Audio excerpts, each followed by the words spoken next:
What's up everybody, I'm Adam and you're watching the Model Aviator channel. This week we're reviewing the brand new FMS 90mm Avanti. This is a special edition jet made to commemorate the 18th anniversary of FMS. And for that occasion, they have made quite the epic sport jet. The manual is pretty complete and does a good job of taking you through what are just a few steps of assembly. It is glueless and doesn't take very long. As you can see, the parts count is quite low. They'll start you by having you attach the front and rear fuselage halves. The front half has slots and tubes for the carbon rods and tabs on the rear part. You slide that into place and you'll use 4 machine screws, one on either side, one on top, and one on bottom. Next, you'll install your wings. There are 2 wing tubes, a larger diameter forward and a smaller diameter to the rear. There are automatic plugs for all the electronics. You slide those into place and you'll use 2 machine screws per wing to attach those. Next, you'll install your horizontal 3 machine screws. Get that done. You want to make sure you leave the 2 servo leads poking out of the front of that. You'll slide a provided wire harness underneath the slot just forward of the horizontal. Plug it into the lead coming out of the front part of the fuse.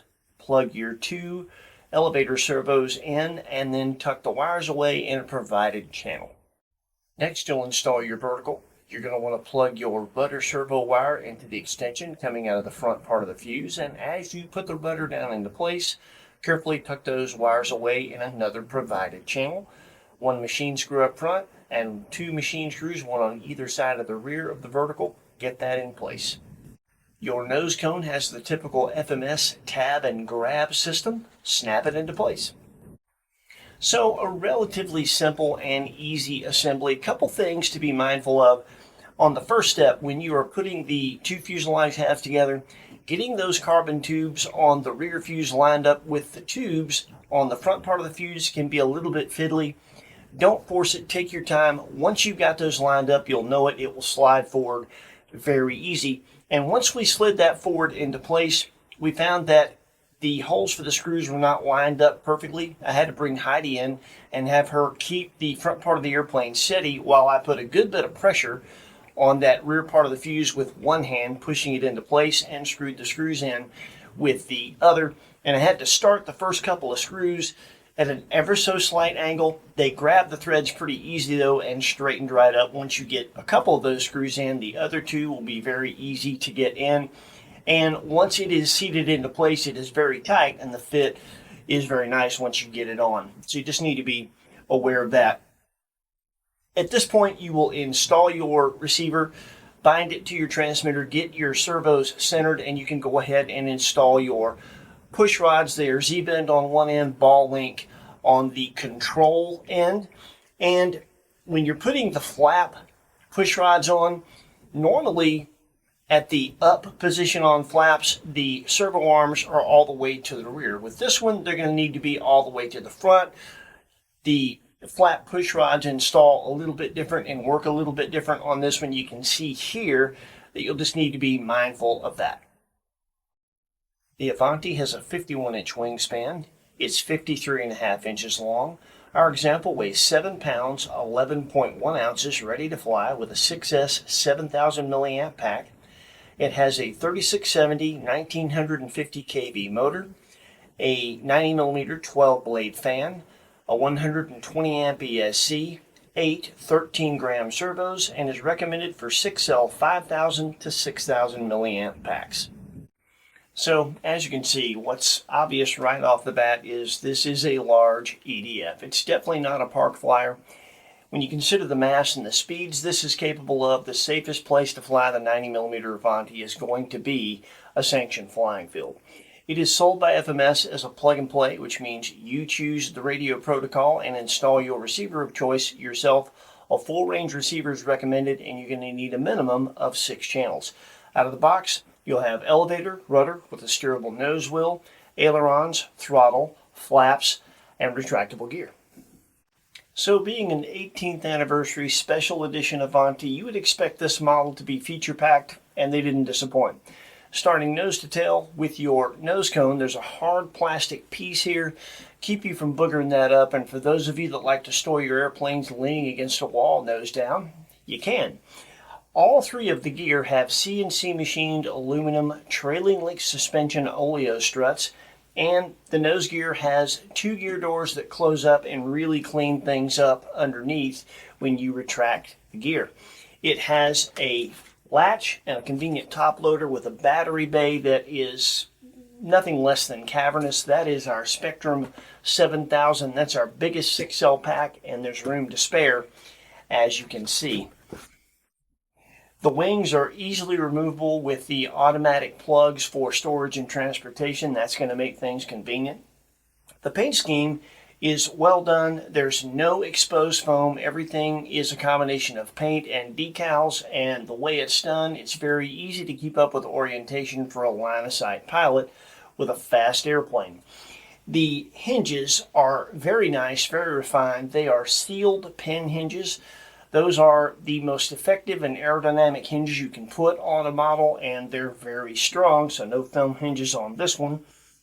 There's no cheater holes, which is very impressive. That means they got the intake right on this, and that just adds to the clean look of the jet. If you want thrust reverse, there is an extra signal wire coming off the ESC. You can plug that into a spare port on your receiver, and you can incorporate thrust reverse if you'd like. Just assign that to a switch. And if you'd like to try thrust vectoring, there is an accessory rear fuselage that is a complete thrust vectoring kit ready to go. You bolt it on, and you're rocking and rolling. When it comes to setup, the manual is a great place to start. FMS has the usual stuff in there: CG, push rod placement on both the servo arm and control horn end, control throws, things like that. And we deviated a bit from what they suggest, but we are in the stock push rod placements. We just cranked up the throw electronically on the servos to get more resolution out of the servos and more throw. And we fly Spectrum, so the receiver that we chose to put in here is an AR631 that has been updated to AS3X Plus. So we will be able to tell you how the airplane flew both with and without stabilization, and how it flies with, the latest, greatest of at least the protocol that we fly. Now, I will say, I should have put an 8-channel in this. I can't take advantage of the thrust burst. I don't need to at the big long runway at Georgia Jets. You're going to see us flying this thing at, so it's not a big deal. But if I wanted to fly it at Fayette Flyers or someplace with a shorter runway, that would really come in handy, and I'm going to need the extra channels for the thrust vectoring when we get a hold of that and try that, which we will do at some point for sure. I've asked FMS to send us one. If they won't, I'll buy one. I don't care. We're going to try that one way or another. So that is definitely coming. So coming up next is going to be our full setup info page. You can pause that, take a look at what we did. I'll put all our AS3X Plus settings in there as well, so you can take a look at that. Then we're going to get to the flying, and then we'll meet you back here on the bench, and we'll give you our final thoughts about this awesome jet.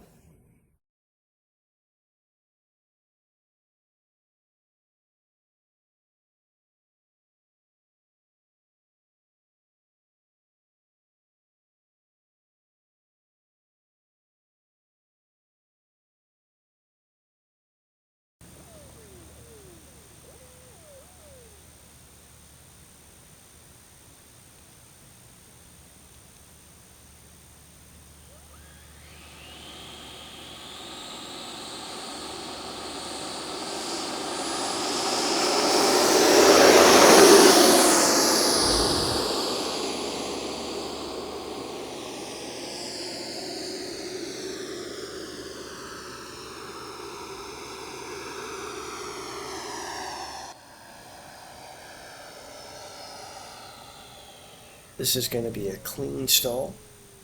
You'll notice it ever so slightly drops the right wing. Very benign. This is going to be a stall with the flaps down, and on the Maiden I found that we still needed a bit of flap to elevator mix. Had to adjust that just a bit, but all the stalls we did were very benign, even fully dirty gear and flaps down.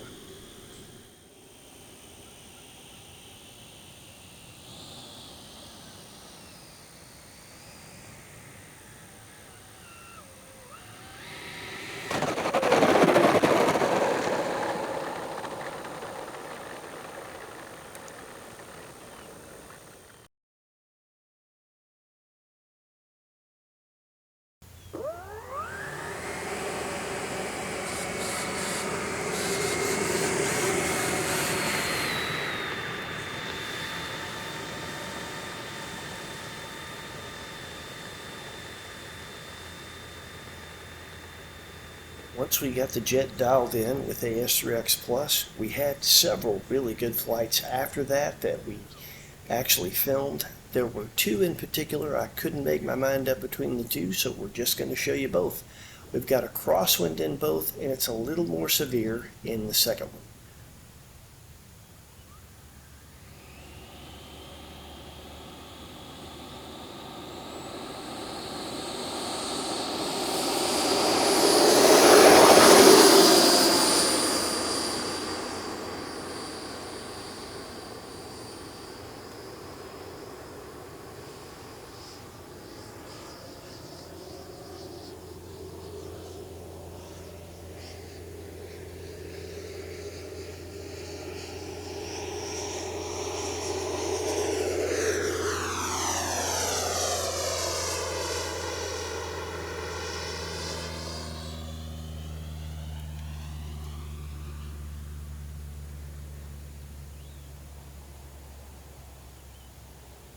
The Avanti is a very smooth flying jet.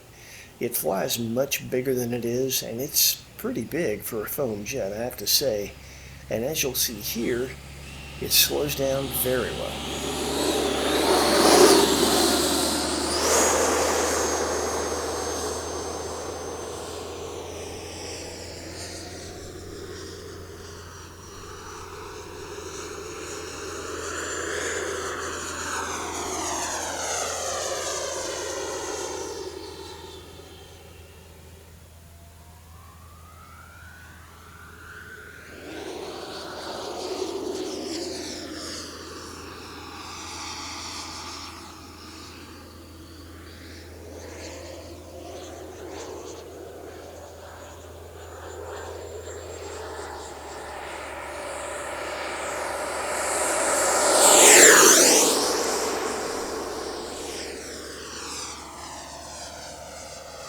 It's very fast, has a ton of climb rate, and the sound is awesome.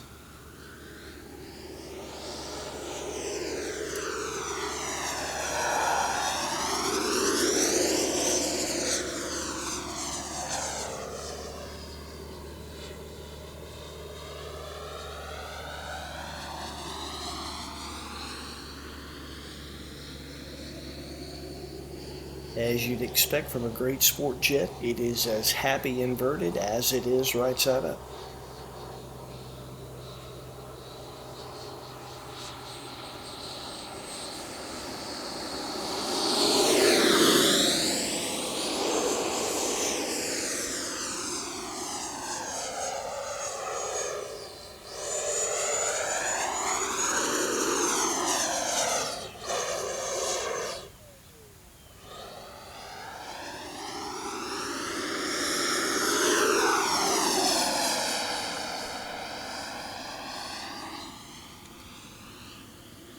The Avanti can tumble with the best of them.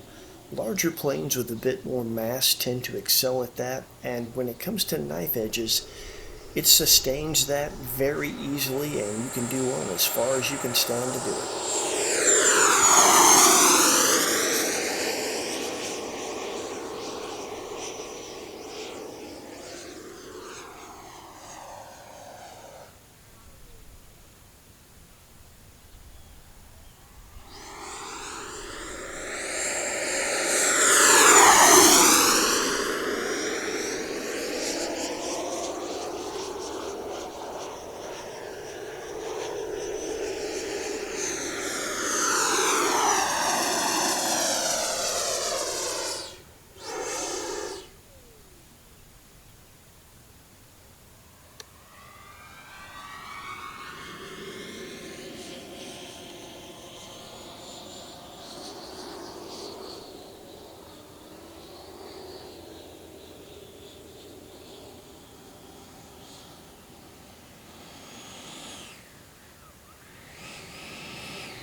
The flight times were really good. We got 5 minutes on 6,000 and 7,000 packs with ease.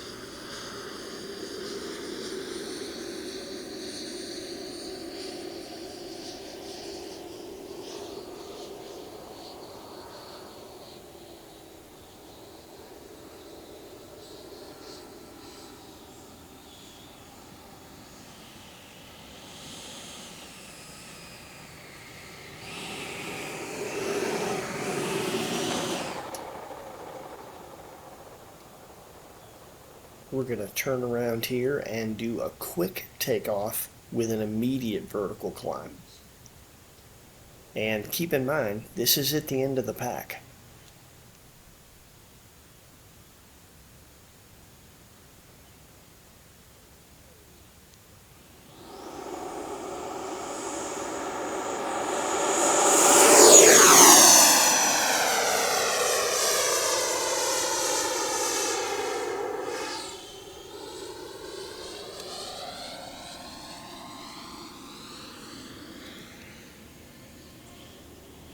This is a solid, honest airframe.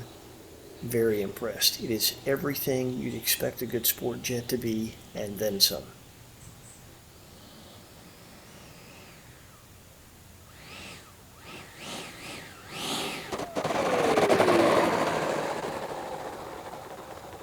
It handles a crosswind like a boss as well. You can tell this is a bigger jet. Everything about it just feels bigger and better.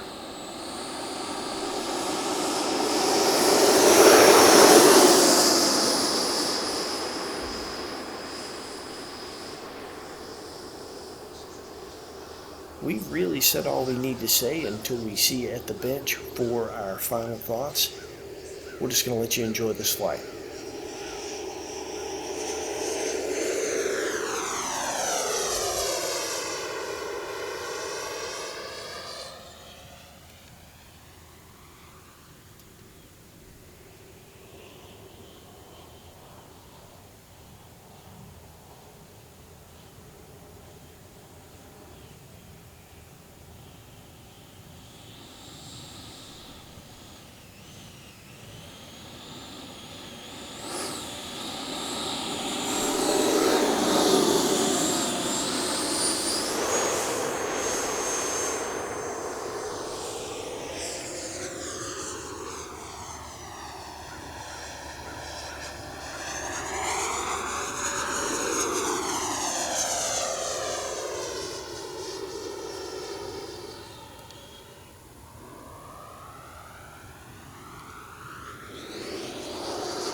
So there you have it.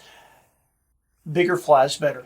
That's what I thought from the very moment I started flying this airplane. The first 2 flights were without any stabilization. We were just seeing what we could do with the airframe, just a quick airframe setup, and we kind of tinkered with that a bit before we turned on the AS3X Plus and dialed that in. And with no stabilization, it felt like a bigger jet than it is. With the AS3X Plus, which is phenomenal if you learn how to use it right, it flies even bigger than that. It is truly a remarkable flying jet, and the combination we have here, I'm so pleased with. I'm really, really pleased with it. I think FMS did a great job on this airplane. If there is a kink in the armor at all, it is installing the rear fuse to the front fuse. And that's not really a big deal. It's fiddly, but if you're only doing it once, it's just nothing but a thing, really. FMS does say in the literature that it has removable wings and a 2-piece fuse for easy storage and transport. And I don't know that I agree with that. The wings, yes, automatic plugs, 2 screws per wing, super easy to take on and off, make storage and transport very easy for yourself. It is a long fuse. Going through the trouble to take the vertical off, unplug all the wires, undo the 4 screws on that rear fuse and remove that and put it back every time you take this thing out to fly it, I just don't know if it's worth the trouble. Like I said, it is a long fuse, but it's not that long. I had a Mustang, which has a very small back seat. I'm pretty sure I could get this fuse in that back seat. And if I couldn't, I could lay one seat down and put it in that way. So even on a small car, I don't think transporting this thing fuse in one piece is going to be a big deal, and I would not mess with taking that thing off if it were me. When it comes to skill level, I don't think this would be a good first jet. It's not that it isn't big and it doesn't fly good, it does.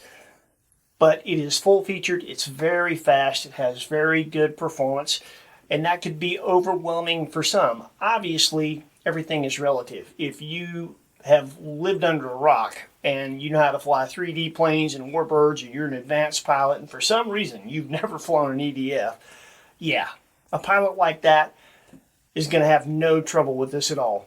But somebody coming off a trainer that has decided that they're really good with their Aero Scout or their Ranger or whatever they're flying and they want to go into EDFs, I don't think this is the jet for that person. I think for a person like that, this would be a good second jet. When it comes to the price point, $569 sounds like a lot, and it is, but that's what 90mm sport jets cost. That's very competitive. I can think of another jet that comes with a pretty advanced receiver installed, and the difference in that jet and this is about the cost of a pretty advanced, decent receiver. So I think $569 for the 18th anniversary FMS 90mm Avanti is a very fair price. And if you decide that you'd like to add one to your hangar, we'll put some links in the description where you can do just that. When you do that, it supports our channel, and Heidi and I appreciate you. Thank you. Bottom line, this is one of the best foam sport jets I've ever flown, and I've flown quite a few. There are a lot of great sport jets out there, to be honest, but there are only a few, just a handful, that belong in that conversation of possibly the best foam sport jet ever. This belongs in that conversation, and that speaks volumes. Take care of yourselves. Happy flying. We'll see you next week with something cool with wings.